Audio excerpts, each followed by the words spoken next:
de-Ivanishvilization or de-Ivanishvilization of Georgia.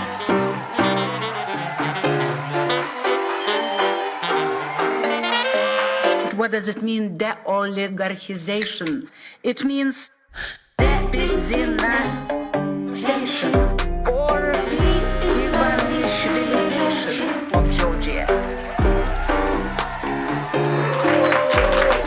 გამარჯობა მეგობრებო, ფორმულას ეთერში თქვენ უყურებთ 250 ეპიზოდს გადაცემისა კვირაში ერთხელ მიშა მშვილდაძესთან. საქართველოში კიდევ ერთი პოლიტიკური პარტია დაფუძნდა. ივანიშვილის ყოფილმა ადვოკატმა ვიქტორ ყიფიანმა დააფუძნა პარტია ჯერ საქართველო. პირველი პარტია საქართველოს ისტორიაში, რომელსაც შეკითხვა დაესმის. მერე ჯერ საქართველო. მერე ამაზე პასუხი არის ყველა საინტერესო. ჯერ საქართველო ამაზე ყველა თანხმდებით. მერე რა უნდა იყოს მაგაშია საქართველო ჯერ თავისთავად. სტატისტიკის მოყვარულებს გაგახარებთ, რომ ქართულ პოლიტიკურ პარტიებს კიდევ ერთი პარტია მიემატა, რომლის სახელშიც საქართველო ფიგურირებს. ასევე პირველად ქართული პოლიტიკის ისტორიაში პარტიის სახელში დაფიქსირდა ზმნიზედა. თუმცა ეს ჯერ კარგად არ გადაგვიმოწმებია, შეიძლება სხვაც იყოს. არ ვიცი. პარტიის თავმჯდომარე არის ვიქტორ ყიფიანი, რომელმაც რუსული კანონის მხარდაჭერაზე უარი თქვა და პარტია დატოვა თავის დროზე. ბიზნეს გაემიჯნაო, როგორც კი გაიჟღერა ამ მოსაზრებამ, კობახიძემ სასწრაფოდ ჩანიშნა ბრიფინგი და თქვა: ჩემი ინფორმაციით არა ვიქტორ ყიფიანი ჩაეხსნა ბიძინა ივანიშვილს, არამედ ბიძინა ივანიშვილმა ჩახსნა ვიქტორ ყიფიანი. ასე დაიცვა ბიძინას რეპუტაცია ირაკლიმ და იქვე მიგესლა ყიფიანიც. ის კანონი, რომელიც ჩვენ უნდა მიგვეღო, გავრცელდებოდა ვიქტორ ყიფიანზეც, როგორც უცხოური გავლენის აგენტზე. ასეა თუ ისე ახალი პარტია გვაქვს, ჯერ არავის უწოდებია, ნაცების ანასხლეტები, მაგრამ ყველაფერი წინ აქვთ. ამასობაში გაერო გამოჩნდა. 2 წლის დაგვიანებით, მაგრამ გაეროსთვის ნორმა. გაეროს ადამიანის უფლებათა საბჭო საქართველოში ადამიანის უფლებების კუთხით არსებულ მდგომარეობაზე უმაღლესი კომისრის ანგარის ავრცელებს და მოუწოდებს საქართველოს ხელისუფლებას გამოიძიოს ყველა საქმე დარბევებზე და არა ადამიანულ მოპყრობაზე. გაეროს კომისრის ანგარიში აინუნშიაც არ ჩააგდეს დიდმა კოცებმა. თენგიზ შარმანაშვილის და ლევან მაჭავარიანის დონეზე გასცეს პასუხი. ფასი არ აქვს, არაფერი განსაკუთრებული არ არის, რაც არ უნდა ხმამაღალი სახელი ერქვას ამ ორგანიზაციას. განაცხადა გაეროზე 20 წლით უმცროსმა თენგიზ შარმანაშვილმა.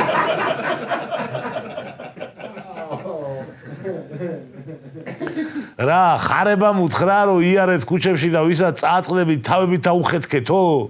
საკმაოდ არალიტერატურული ტექსტებით შფოთავდა თენგიზი. რაც შეეხება ლევან მაჭავარიანს, მან გაცილებით მარტივად მოაყომარა.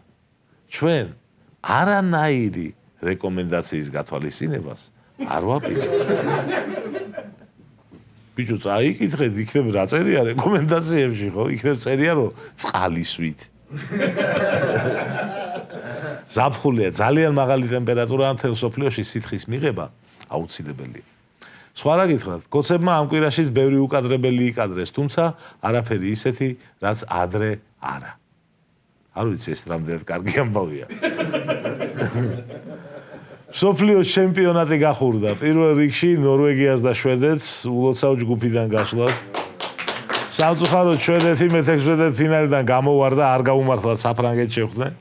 სამაგეროდ ნორვეგიამ მე-16 ფინალიც მოიგო და ახლა ბრაზილიას ხვდება. ფავორიტი ბრაზილია, მაგრამ შეგახსენებთ, ნორვეგია ის იშვიათი გუნდია, რომელსაც ბრაზილიასთან დადებითი ბალანსი აქვს. აქამდე 4ჯერ შეხვედრიან ერთმანეთს და ბრაზილიას არ მოუგია ჯერ. 2 მოგება, 2 ფრე ნორვეგიის სასარგებლოდ. ჩვენ როგორც პროსკანდინავიური გადაცემა იმეს ვიტოვებთ, რომ ეს ულამაზესი და საკმაოდ უცნაური ტრადიცია გაგრძელდება. მიმდინარე კვირა საინტერესო იყო ჩრდილოეთშიც, რუსეთში. პუტინის პარტიის ერთიანი რუსეთის 23 ყრილობა გაიმართა. სექტემბრის არჩევნებისთვის ყრილობაზე დამტკიცდა 600-ზე მეტი კანდიდატი, მათ შორის უკრაინის წინააღმდეგ ომის 76 ვეტერანი. როგორც სტატიაში ვკითხულობთ, არჩევნები სექტემბერში გაიმართება. ჩემი აზრით, ან გაიმართება, ან არა. რუსეთში კრიზისი დაიწყო და კაცმა არ იცის სადამდე მივა. ყოველდღე ვრცელდება რუსეთიდან ვიდეოები, სადაც ჩანს, როგორ დგანან რუსები ბენზინის რიგში. რამდენიმე რიგი კილომეტრიანებია, უფრო მეტი კი რამდენიმე კილომეტრიანი. თუმცა არაუშავს, დიდია რუსეთი, დაეტევიან რიგში. ვრცელდება რიგში მდგომი რუსების ჩხუბების ვიდეოები. ძირითადად მე რასაც უყურებ, ძლიერები იმარჯვებენ.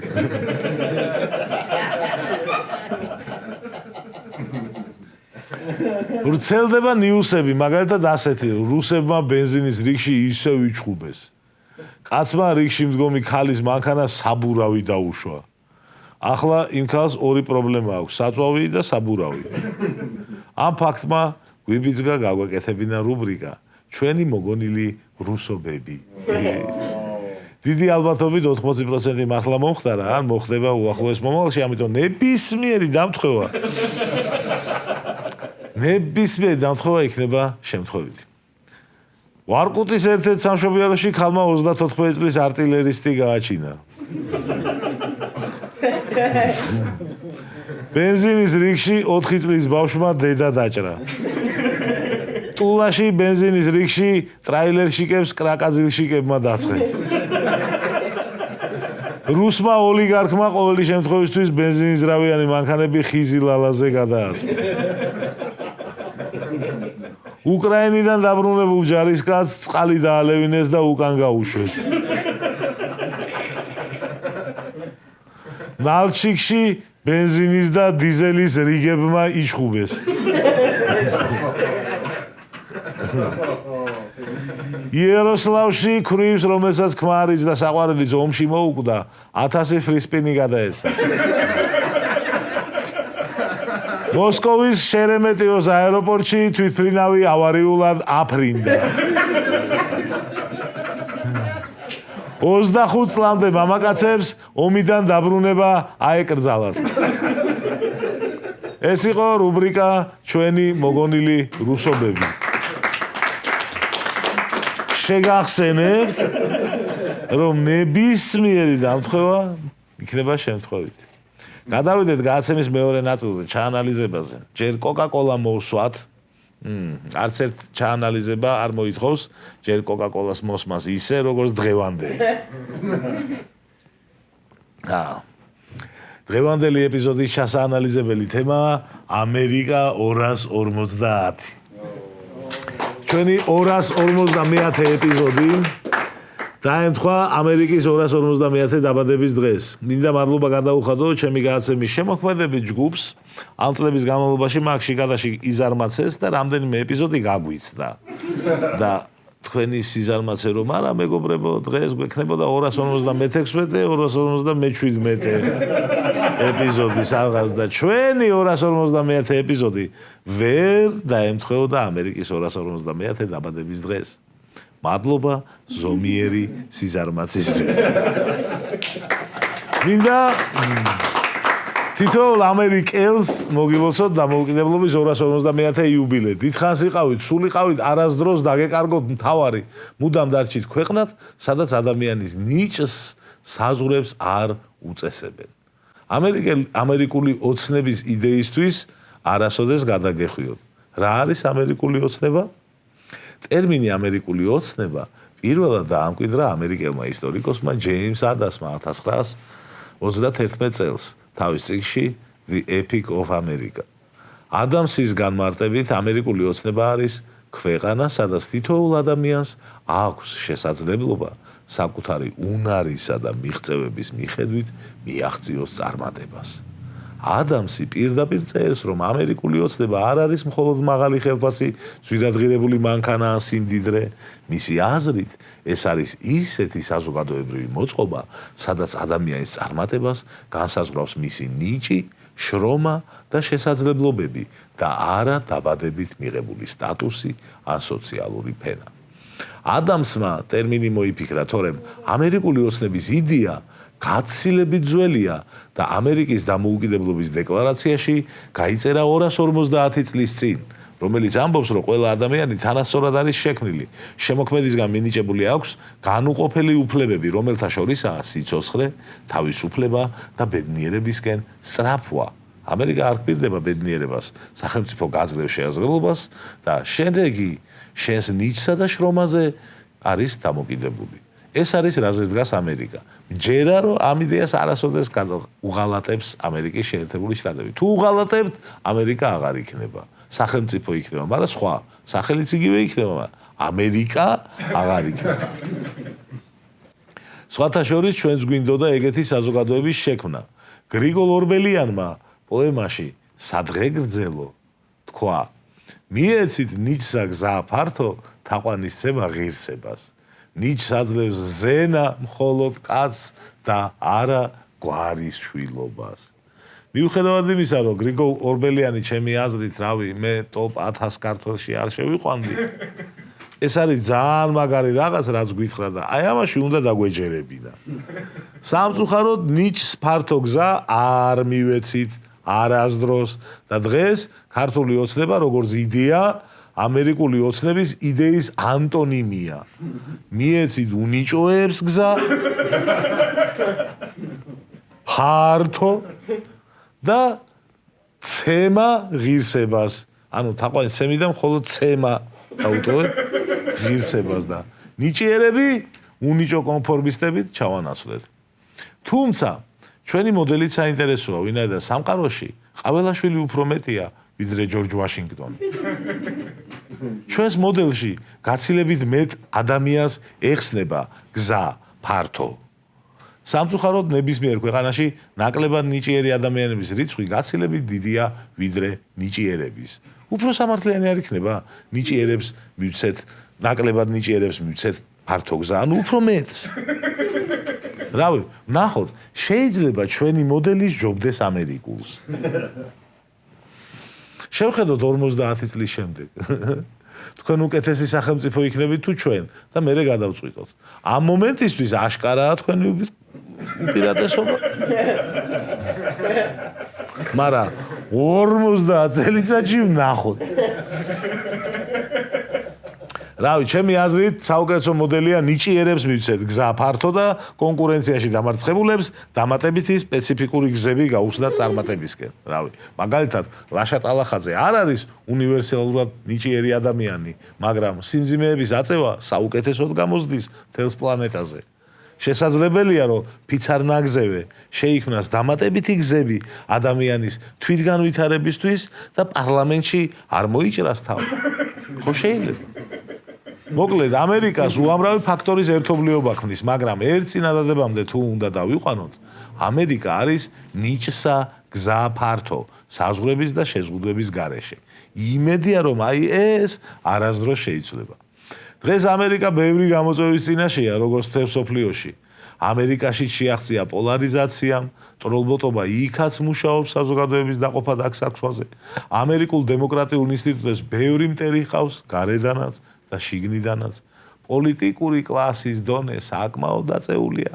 მოსახლეობის დიდ ნაწილს აღარ ჯერა, რომ ამერიკული ოცნება ისევ არსებობს. ბოლო კვლევების თანახმად მოსახლეობის უმრავლესობას აღარ ჯერა ამერიკული ოცნების და მიიჩნევენ, რომ ამერიკის საუკეთესო დღეები წარსულში დარჩა. ნიჰილიზმი პროგრესის პირველი მტერია.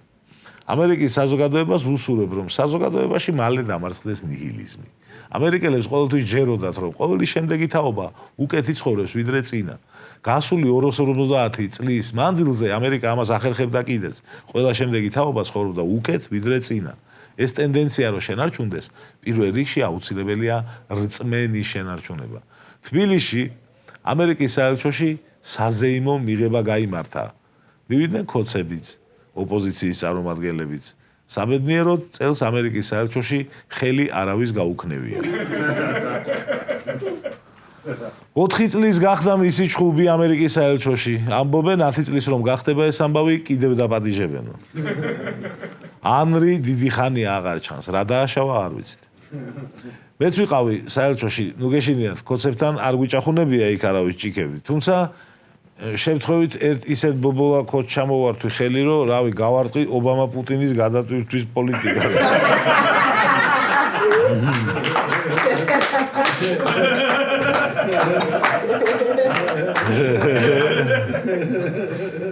შემთხვევით ხელი ჩამორთმევა როგორია, რომ ჯერო ხეს ჩამოვართვე და მერე იცნობ. აიგაა შემთხვევით ხელი ჩამორთმევა. ქოცები იქით თავისთვის იდგნენ, დასაჭერები ცალკე ვიდექით აქეთ. ექსესები არ დაფიქსირებულა. ჩემი აზრით, ასეთ შეხვედრებზე მასპინძელს უნდა სცე პატივი. სხვა რა გითხრათ? პურმარილი გადასარევი. რაც შეეხება ჩვენი და შტატების ურთიერთობას. აქ საქმე ვერა გვაქვს კარგად. 2022 წლიდან სუფთა ფურცლიდან გვინდოდა დაწყება, მაგრამ არ გამოვიდა. მერე ამერიკის ელჩს კელი დეგნანს გადაეკიდნენ ქოცები. ყაველაშვილმა ღია წერილის გაუგზავნა. ძველი სუფთა ფურცლიდან დაწყება აღარ გამოდიოდა. ახალ სუფთა ფურცელს ითხოვდა კობახიძე. მერე ამერიკამ ხალხი დაგვისანქცირა. ამაზე მიიღეს მისაღები ჩვენი ბიჭებისგან და კიდევ ერთი ახალი ფურცელი მოვითხოვეთ. მერე ირანს დაუმეგობრდით. კობახიძე ირანში ჩავიდა სამძიმარზე, სადაც სიკვდილი ამერიკაო სკანდირებდნენ ცხონებულები. ის ძველი ახალი ძველი სუფთა ფურცელი გადავხიეთ, კიდე ერთი ვითხოვეთ. მერე ამერიკის შემდეგ ელჩს რობინ დანიგანს დავცხეთ და კიდე ერთი სუფთა ფურცელი გახდა საჭირო. ბოლო-ბოლო დაგვთანხმდნენ ამ სუფთა ფურცლიდან დაწყებაზე და ბიძინასთან შეხვედრა მოითხოვეს, მაგრამ ბიძინამ არაო. ამის მერე კიდე ერთი სუფთა ფურცელი გახდა საჭირო. მოკლედ, ძალიან ბევრი სუფთა ფურცელი გვაქვს. მაგრამ ვერ ვიწყებთ. ახალი ურთიერთობის დაწყება ვერ გამოდის, ვერ ესწრება. ქოცები სულ ახალ სიგიჟეებს აკეთებენ და ვერ ვიწყებთ. ამ კვირაში ველოდი რომ სუფთა ფურცლიდან დავიწყებდით, მაგრამ მიხეილ ყაველაშვილი აიათოლას დაკრძალვაზე ჩავიდა. რო ჩამოვა, მერე გადავტვირთოთ. სუფთა ფურცელი ავიღოთ ახალი.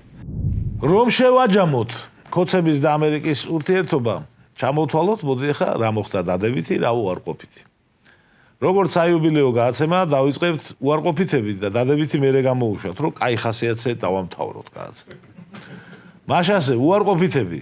გაგვაკრიტიკა ამერიკამ რუსულ კანონზე, გაგვაკრიტიკა სიტყვის თავისუფლებაზე, ამერიკამ შეგვიწყვიტა სტრატეგიული პარტნიორობა, დაგვიწესა სავიზო დეპოზიტი, დაგვისანქცირა მოსამართლეები, დაგვისანქცირა პოლიტიკოსები და თვით ბიძინა. ეხა დადებითი.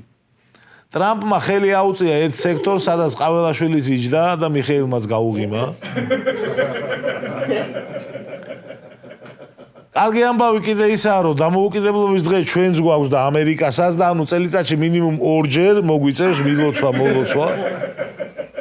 ურთიერთობა სულ არ დავკარგავთ ერთმანეთს, გაიგე? ახლა კი თავარი შეკითხვა. ჩვენ რა ვქნათ ჩვენ? მეგობრებო, დღეს ისეც ვერაფერს გეტყვით, რაც წინა 259 ეპიზოდში არ მithქვავს. იგივე უნდა ვქნათ. ამიტომ მადლობა ყურადღებისთვის. შევხვდებით მომავალ შაბათს ფორმულაზე დროებით.